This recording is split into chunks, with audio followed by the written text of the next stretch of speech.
서울 물레동에 있는 아파트입니다. 1980년대에 지어져 현재 390여 가구가 입주해 있습니다. 재작년 재건축 사업 시행 인가를 받았는데 3년째 시공사를 찾지 못했습니다. 공사비를 평당 525만 원에서 720만 원까지 올렸지만 한 곳도 입찰에 나서지 않으면서 유찰된 것만 이번이 5번째입니다. 우크라이나 전쟁, 또 공사비, 철근, 또 레미콘 이런 파동 때문에 상당히 많이 올린 상태에서 시작을 하게 됐지요. 그래서 720만 원에 세 번째, 네 번째 유찰이 돼서 5번째 이제 수의 계약으로 했으나 아파트 단지가 커도 예외는 아닙니다. 서울 양천구에 1,600여 가구가 들어설 재건축 예정지도 결국 2차례 유찰 끝에 단독 입찰한 시공사와 수의 계약을 맺기로 했습니다. 이렇게 시공사를 찾지 못하는 정비사업장은 서울에서 심심치 않게 찾아볼 수 있습니다. 알짜 사업으로 꼽히는 서울의 재건축, 재개발 사업마저 건설사들이 선별적으로 수주에 나서고 있는 겁니다. 최근 원자재 가격 인상과 인건비 상승, 금융 비용까지 커지면서 건설사들의 원가 부담이 매우 커졌고요. 그래서 예전처럼 공격적인 수주 경쟁보다는 수익성 확보가 가능한 사업을 선별해 수주하는 신중한 경향을 보이고 있습니다. 문제는 앞으로 이런 사업장이 더 늘어날 수 있다는 겁니다. 서울시는 다음 달부터 시공사 선정 시기를 기존 사업 시행 인가 이후에서 조합 설립 인가 이후로 앞당기기로 했습니다. 시공사를 선정할 수 있는 시기가 빨라진 건데 지금처럼 공사비가 계속 오르는 상황에선 건설사들이 미리 수주에 나서지 않을 가능성도 큽니다. 원자재 값이 오르고 금융시장도 불안해지면서 주택 건설사들이 몸살이기를 하고 있고요. 입지가 좋지 않거나 소단지들은 사업이 연기되고 이렇게 되면은 2, 3년 뒤에는 주택 시장의 수급 불균형에 따른 불안 요인으로 작용할 수가 있습니다. 전문가들은 장기적으로 돈이 되는 사업에만 치열한 수주전이 벌어지는 양극화 현상은 더 심해질 수 있다고 우려합니다. YTN 윤혜리입니다. 서울 은평구 6호선 세전역 근처에 들어설 예정인 아파트. 3.3제곱미터당 분양가는 평균 2,610만 원이어서 전용면적 84제곱미터가 8억 원대에 이릅니다. 지난 2020년 같은 구에서 공급된 분양가 1,992만 원과 비교하면 3년 만에 30% 정도 올랐습니다. 하지만 이 단지는 비교적 저렴한 분양가라는 평가를 받으며 지난달 청약 경쟁률 78.9대 1을 기록하며 계약이 완료됐습니다. 지난해 12월 분양한 강동구 둔촌주공 재건축인 올림픽파크 포레오는 고분양가 논란을 빚으며 계약 포기가 속출하기도 했습니다. 그렇지만 현재 전용면적 84제곱미터 입주권은 18억 원 정도로 13억 원이었던 분양가에 비해 5억 원 정도 올랐습니다. 낮은 층 외진 쪽은 17억 5천, 아주 좋은 거 남양 판상형 높은 층은 18억 5천 이렇게 형성되어 있어요. 거래는 좀 활발한 편이에요. 올해 서울 아파트 평균 청약 경쟁률은 49.8대 1로 전국 평균의 7배를 넘었습니다. 지난해 평균 10.3대 1보다 5배 가까이 높아진 셈입니다. 서울 청약시장의 분위기가 반전된 것은 부동산 규제 완화와 금리 인하 영향인 것으로 풀이됩니다. 서울 지역 저점론이 힘을 얻고 원자재가 급등으로 분양가격이 계속 오르고 있습니다. 지금 분양하는 아파트가 가장 싸다는 인식과 젊은 층 실수요자의 구매 심리가 확산되면서 올 하반기엔 청약 열기가 더 뜨거워질 전망입니다. 실제로 공사비 인상 등으로 지난해 분양가는 16% 넘게 올랐고 올해 들어서도 15% 가까이 뛰는 등 최근 2년 동안 오름세가 가파릅니다.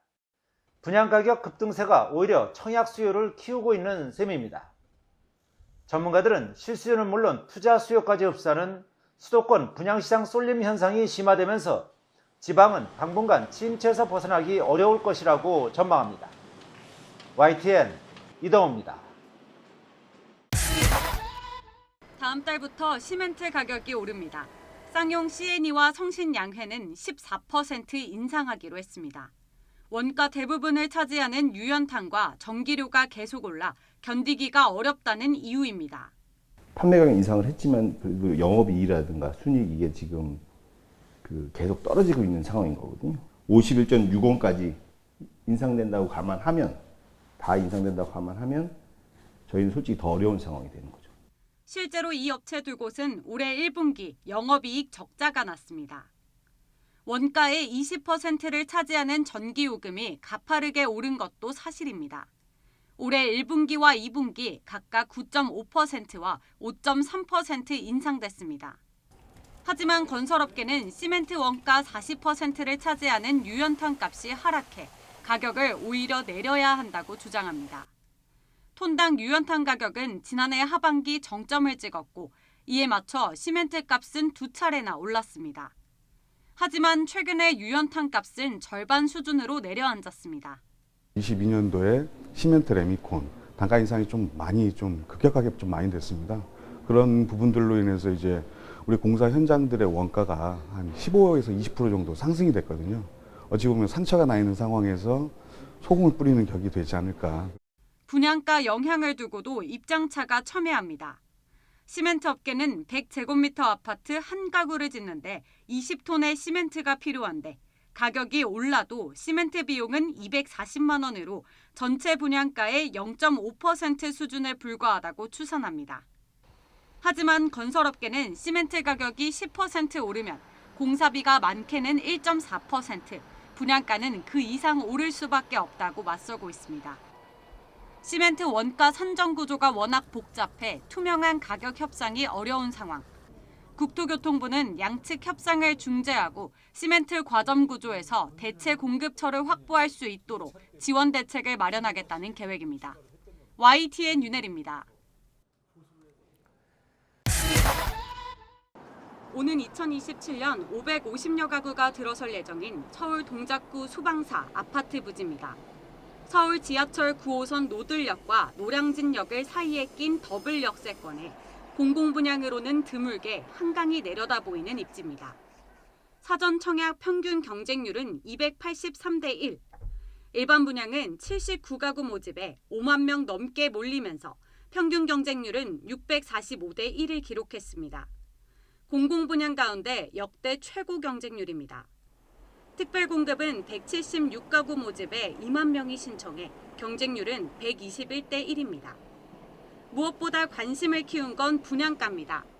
전용 면적 59제곱미터 추정 분양가는 8억 7천만 원 수준으로 다소 비싼 편이지만 비슷한 면적의 주변 아파트 매매가보다 최소 수억 원이 더 저렴합니다. 당첨만 되면 로또 청약이라 불리는 이유입니다.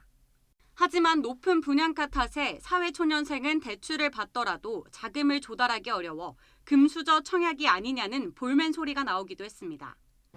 9억 원 이하 주택에 최대 5억 원까지 대출이 가능한 특례 보금자리론을 이용한다 하더라도 잔금일 전까지 최소 3억 원을 마련해야 합니다.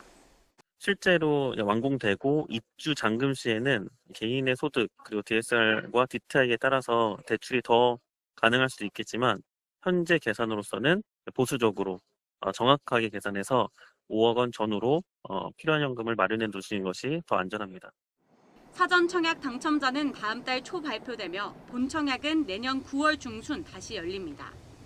정부는 앞으로 5년간 청년과 무주택 서민들의 내 집 마련을 위해 공공분양주택 50만 가구를 공급하겠다는 계획입니다. 이번 달 말에는 경기 남양주 왕숙, 안양 매고, 서울 고덕 강일 3단지에 사전 청약 특별공급 모집이 예정돼 있습니다. YTN 윤혜리입니다. 경기 파주시 경의중앙선 금촌역 바로 맞은편 주상 복합건물 신축 공사 현장입니다. 타워 크레인은 멈춰선 지 오래고 인부들은 찾아볼 수 없어 썰렁합니다. 26층짜리 건물이 올라갈 예정이었지만 17층에서 공정이 멈춰서 준공률은 60%에 그칩니다. 내년 3월 400여 세대가 입주할 예정이었지만 지난달 말 시공을 맡은 신일건설이 법정 관리 절차에 들어가면서 이렇게 공사 현장이 한순간에 멈춰선 겁니다. 이처럼 주요 사업장마다 대거 미분양이 나면서 자금 회수가 어려워지자 경영난이 심각해진 겁니다. 지금 책임 준공이어서 건물 올라가는 거에는 문제가 안 돼요. 네, 그 시기도 정확하게 언제인지는 제가 말씀을 드릴 수는 없어요. 지금 아직 절차 진행 중이어가지고. 부동산 시장 침체로 자금 조달이 어려워진 건설사들은 이뿐만이 아닙니다. 시공 능력 평가 100위권인 대우조선해양건설이 회생 절차에 들어갔고 다른 중견 건설사들도 법정 관리에 돌입하면서 줄도산 우려가 현실로 나타나고 있습니다. 실제로 올해 1분기에만 폐업 신고를 한 건설기업은 900여 곳으로 특히 종합건설기업 폐업 신고는 지난해 같은 분기와 비교해 60% 넘게 늘었습니다. 미분양 주택 수가 과거보다 크게 증가하면서 지방 지역의 중소형 건설사를 중심으로 사실 부실화 가능성이 높아져 있다 이렇게 볼 수가 있고요. 물건이 이제 판매가 되지 않다 보니까 유동성 위기에 따른 도산이다 이렇게 볼 수 있습니다. 부동산 과열 시기에 우후죽순 생긴 중소형 건설사들이 조정되는 자정 단계라는 시각도 있지만 급격한 줄도산보단 점진적인 시장 연착륙이 필요하다는 목소리가 나옵니다. YTN 윤혜리입니다. 지금 부동산 시장에서 주목해야 할 뉴스로 뽑히는 부분 중에 하나가 10대 건설사들이 줄줄이 네. 분양을 연기하고 있다라는 네. 기사였습니다. 이거 미분양 공포 때문인가요? 그렇죠. 지금 그 분양되는 그 미분양 사태가요.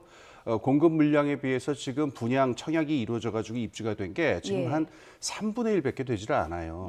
그럼 한 3분의 2 정도는 지금 미분양 상태로 지금 남아 있다는 얘기인데 예. 이 상황에서 지금 분양을 갖다가 계속 한다라고 하는 거는 저기 굉장히 위험한 일이겠죠.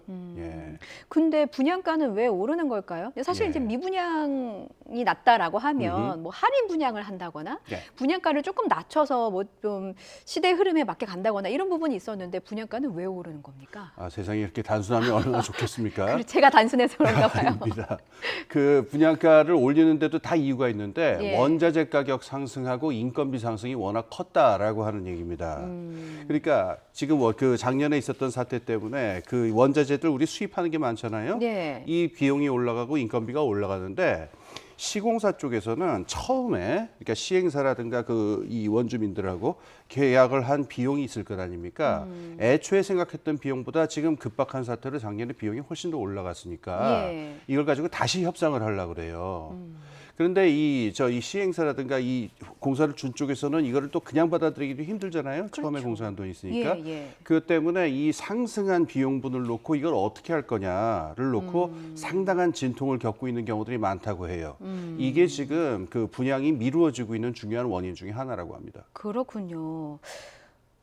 청약 시장, 그러니까 분양이 미뤄지고 있고 혹은 이제 미분양 우려 때문에 분양을 또 하지 않고 있고 이런 저런 이유로 청약 시장이 좀 얼어붙어 버리면 예. 우리 부동산 시장에는 어떤 영향이 올까? 그러니까 지금 그 정부에서 했었던 중요한 조치가 있는데요. 예. 그러니까 이 청약을 갖다가 청약 주택 그 청약 통장이 없다 하더라도 이렇게 들어오는 그 청약이 있잖아요. 예. 여기 저번 정권에서는 좀 규제가 됐었는데 이번엔 풀어버렸어요. 그러니까는 여기서도 쏠림 현상이 벌어져가지고 청약을 하시는 분들이 이제 괜찮다 싶은 아파트들로 쭉 가는데 아까 말한 대로 쏠림에서 쏠리지 않는 부분에서는 지금 청약이 줄어들고 오히려 미분양 사태가 나타나잖아요. 예. 제일 먼저 우려되는 거는 우리 여러 번 얘기했지만은 부동산 프로젝트 파이낸싱 문제입니다. 예. 여기서 그 분양 시장에서 청약이 제대로 이루어지지 않고 이것 때문에 분양이 미뤄지고 있게 되면은 장시간 동안 이루어졌던 프로젝트 파이낸싱은 이게 굉장히 위험해지게 되는데 이건 일파만파로 금융 시스템 제2금융권을 시작을 해서 영향을 줄 수가 있습니다. 이것부터 우선 좀 걱정할 문제인 것 같아요. 그렇군요. 그 부분도 해결하고 그리고 이제 쏠림 현상을 계속해서 짚어주고 계시는데 이제 뭔가 이 물의 흐름이 아랫목까지 좀 잘 흐를 수 있도록 그런 대책을 마련하는 것도 좀 필요해 보이는 그렇습니다. 것 같습니다. 예. YTN 뉴스를 더 많이 보고 싶으시다면 여기 구독 버튼을 눌러주세요. 추천 영상도 누르면 바로 재생됩니다. 또 뉴스 속보 알림을 받고 싶으시면 휴대폰에서 YTN 앱을 다운로드해보세요. 늘 저희 YTN 뉴스를 시청해주셔서 감사합니다.